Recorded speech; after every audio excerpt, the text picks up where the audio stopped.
Welcome back. અને ઘણા બધા સવાલો છે પણ આ દરેક પ્રશ્નના જવાબ આપવાના છે પ્રશાંતભાઈએ. પ્રશાંતભાઈ, જવાબ તો તમારે આપવાના જ છે ઘણા બધા.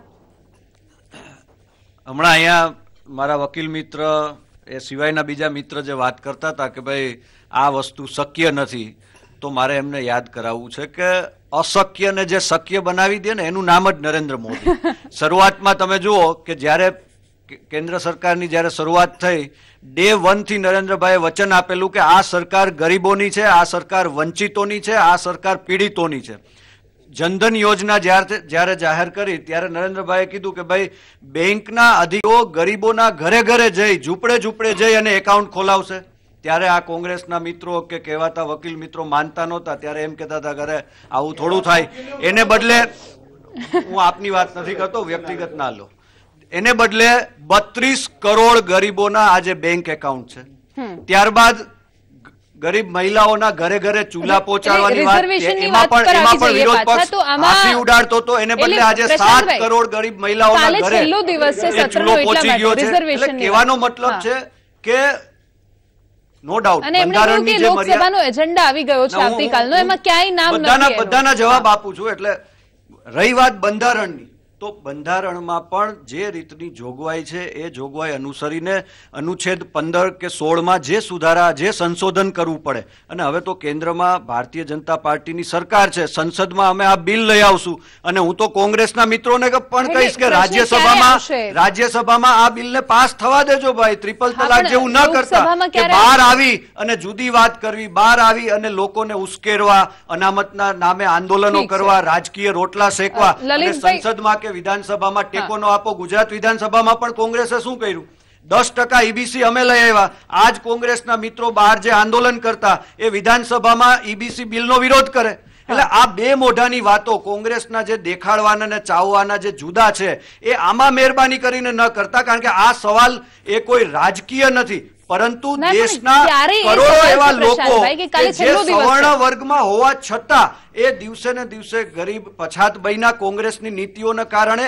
અને ભારતીય જનતા પાર્ટીની ઈચ્છા શક્તિ, નરેન્દ્રભાઈ મોદીની રાજકીય ઈચ્છા શક્તિ કે આ વર્ગને પણ કોઈને કોઈ રીતે દેશના સંસાધનોમાં એને લાભ મળવો જોઈએ, એ માટેની આ પહેલ છે. હું માનું છું કે તમામ રાજકીય પક્ષોએ આ પહેલને સ્વીકારવી જોઈએ અને આપણે સૌ સાથે મળી અને રાજ્યસભામાં પણ આ બિલ પાસ થાય, પોઈન્ટ્સ લખી રહ્યા છે એ માટે પણ આપણે ટેકો આપવો જોઈએ. તો કહું, પ્રશાંતભાઈએ જે વાત કરી અનામતની વાત ઉપર આવું, પણ જનધન ખાતા 32 કરોડ લોકોના જે ખોલાવ્યા છે.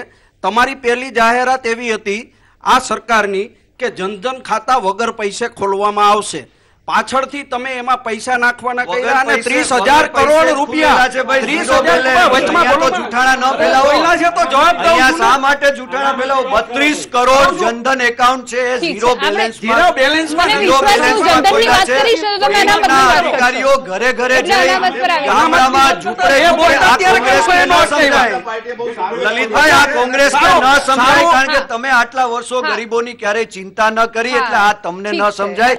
પણ બેંકના અધિકારીઓ ગરીબોના ઝૂંપડે ઝૂંપડે જઈ અને ઝીરો બેલેન્સ, ઝીરો એક પણ રૂપિયા વગર ગેસના મફત કનેક્શનની વાત કરો છો તો 100 રૂપિયા જ કનેક્શનમાં તમારે અને મારે 100 રૂપિયા જ ભરવાના હોય. તમે સબસિડીમાંથી કાઢી છો ને ગેસના બાટલાના ડબલ પૈસા કરી દીધા અને ખોટી મોટી વાતો કરો છો. સૌનો સાથ સૌનો વિકાસ પહોંચાડવાનું કામ આ નરેન્દ્રભાઈ મોદીની સરકારે કર્યું છે. અત્યારે 600 આ કોંગ્રેસને ક્યારે આ ગરીબ જનતા નહીં દેખાય. કોંગ્રેસને તો માત્ર રાજકીય રોટલા શેકવા છે. રાજકીય રોટલા શેકવાની વાત કરનારી કોંગ્રેસને ક્યારે આ દેખાય. વચમાં બોલતો હોય તો બોલવા દો. તમે પ્રશાંતભાઈ બોલતા ત્યારે કોઈ વચમાં નથી બોલ્યું. સાચી વાત તો મારે રજૂ કરવી પડે ને.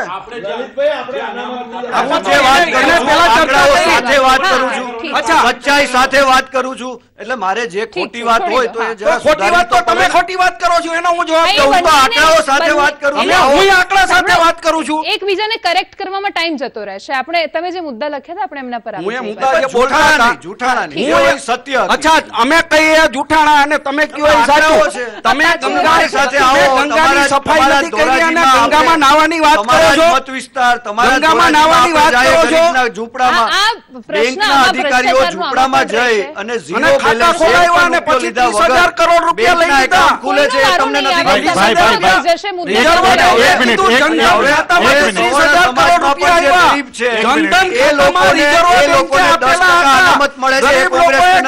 ખાતામાં 30,000 કરોડ રૂપિયા આપણે આટલા સારા ભણેલા લોકો છીએ, આપણે થોડી ગરિમા સાથે ચર્ચા કરી લઈએ. એને 10% ઠીક છે, અનામત વૈશાલભાઈ. મળે. કોંગ્રેસને નથી ગમતું. લલિતભાઈ. કોંગ્રેસ એનો વિરોધ કરે છે. લલિતભાઈ. કોંગ્રેસે સ્પષ્ટ કરવી જોઈએ. આપણે કોઈ પાર્ટીની ચર્ચા નથી કરતા. વાત અહીંયા અનામતની વાત થઈ રહી છે. હા, હવે એનો જવાબ લઈ લઈએ. 15 ના 16 છે એ 15 ના 16 ની અંદર બી અનુચ્છેદ 9 છે. 9 ની અંદર એવી જોગવાઈ છે, 9 ની અંદર અગર જો 3/4 બહુમતીથી રાજ્યસભા અને લોકસભા બંનેના સત્ર એક સાથે બોલાવીને અને એ પાસ કરવામાં આવે તો કોઈ કોર્ટમાં એને પડકારી શકાતું નથી. માટે અત્યારે અહીંયા પાર્ટીની ચર્ચા નહીં કરતા. અનામત સવર્ણો બધી પાર્ટીમાં છે બેન.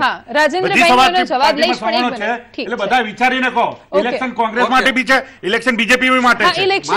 મારે અનામતની ચર્ચા કરવી છે. પહેલી વસ્તુ તો હું કહું કે અહીંથી લોકો વાતો કરે છે કે અનામત આપવામાં આવી છે, અનામતનો વિરોધ કરે છે. નહીં, કોંગ્રેસ પાર્ટી આ મૂળ વિચાર સમગ્ર દેશની અંદર સ્વર્ણ જ્ઞાતિને 20% આર્થિક રીતે પછાત હોય એને અનામત આપવાનો વિચાર કોંગ્રેસ પાર્ટીનો વિચાર છે. 2014 કેન્દ્ર સરકારની જ્યારે ચૂંટણી હતી ત્યારે મેનિફેસ્ટોમાં 20% અનામત આપવાની વાત હતી. ગુજરાત સરકારની ગુજરાતની જ્યારે ચૂંટણી હતી બીજેપીએ કરેલી છે વાત. 2012 તમે બીજેપી માંથી ક્યાં કરણી સેનામાંથી આવ્યો છો ચર્ચામાં? રાજ્યની ચૂંટણીમાં 2012 કોંગ્રેસે એના મેનિફેસ્ટોની અંદર એક પણ રાજ્યમાં આપી છે ખરા કરી છે. અને બીજી વાત તો પ્રસન્નભાઈ સાંભળો, કોંગ્રેસે તમે સાંભળો, વિધાનસભાની અંદર અમારા શૈલેષ પરમારે ખાનગી બિલ અનામત આપવા માટેનું રજૂ કર્યું હતું. અને બીજી વાત, ફેબ્રુઆરીનું જે સત્ર છે, ફેબ્રુઆરીમાં જે સત્ર છે એ સત્રમાં ગુજરાત પ્રદેશ કોંગ્રેસના પ્રમુખ અમિતભાઈ ચાવડાએ સ્વર્ણ સમાજને 20% અનામત આપવાનું બિલ મૂક્યું છે.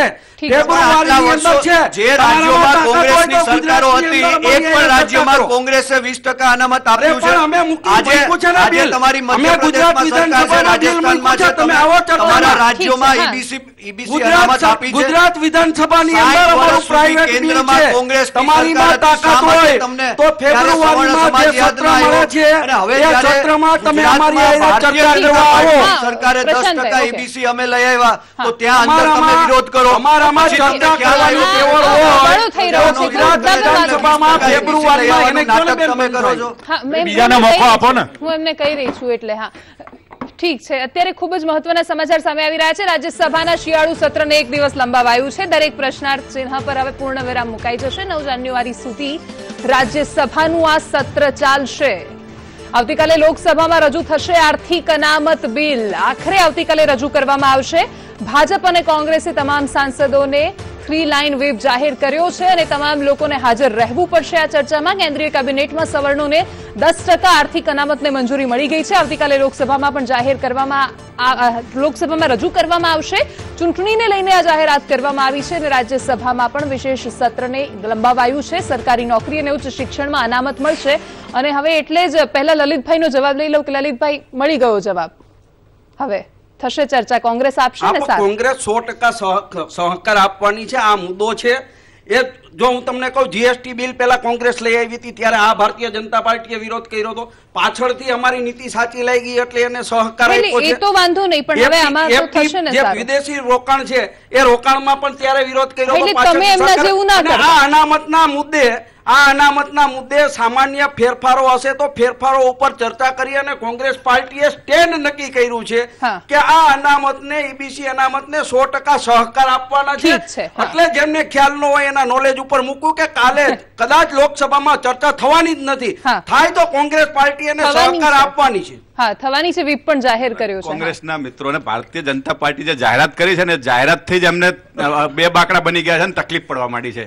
કે જે રીતે ભારતીય જનતા પાર્ટી સૌને સાથે લઈને ચાલવાનો જે નિર્ણય કર્યો છે ને, એ જ બતાવી રહ્યું છે. અને કોંગ્રેસના મિત્રો જે બૂમો બરાડા પાડીને જે વાત કરી રહ્યા છે ને કે કાલે પસાર નહીં થાય, તો આજે અત્યારે જ જાહેરાત થઈ કે કાલે લોકસભામાં પસાર થશે, એ પછી રાજ્યસભાનો એક દિવસ લંબાયો, એટલે મુકાશે અને પાસ પણ થશે. ભારતીય જનતા પાર્ટી તો 100% એના માટે કટિબદ્ધ છે આ બિલ લાવવા માટે. હવે કોંગ્રેસના મિત્રો હવે જો જરા લાજ શરમ હોય કોંગ્રેસને, અને જે બચી છે 45 સીટો એ પણ 2019માં ફરીથી લાવવી માટે જો પ્રયત્ન હોય, લાજ શરમ હોય તો આ બિલને ટેકો કરે અને લોકસભામાં સંપૂર્ણ બહુમતીથી પાસ થાય કોંગ્રેસના મિત્રો પ્રયત્નો કરે એવી આશા રાખીએ છીએ. બીજું બરાડા પાડવાની કોઈ જરૂર નથી.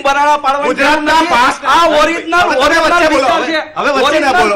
તમે શરમ હોય તો વાત કરો. લાજ શરમ નેવે મૂકી અને આ આખા દેશનો પ્રશ્ન છે. આ જે વિચાર છે દેશનો પ્રશ્ન છે. આખા દેશના સ્વર્ણ સમાજને અનામત આપવાની જે હું એટલે જ વાત કરું છું કે હવે શરમ રાખી અને બિલને ટેકો કરો, એમાં ચર્ચા કરો અને સારી હેલ્ધી ચર્ચા કરીને બિલને ટેકો કરવાની વાત કરો, બાકી વિરોધ કરવાની વાત ના કરશો.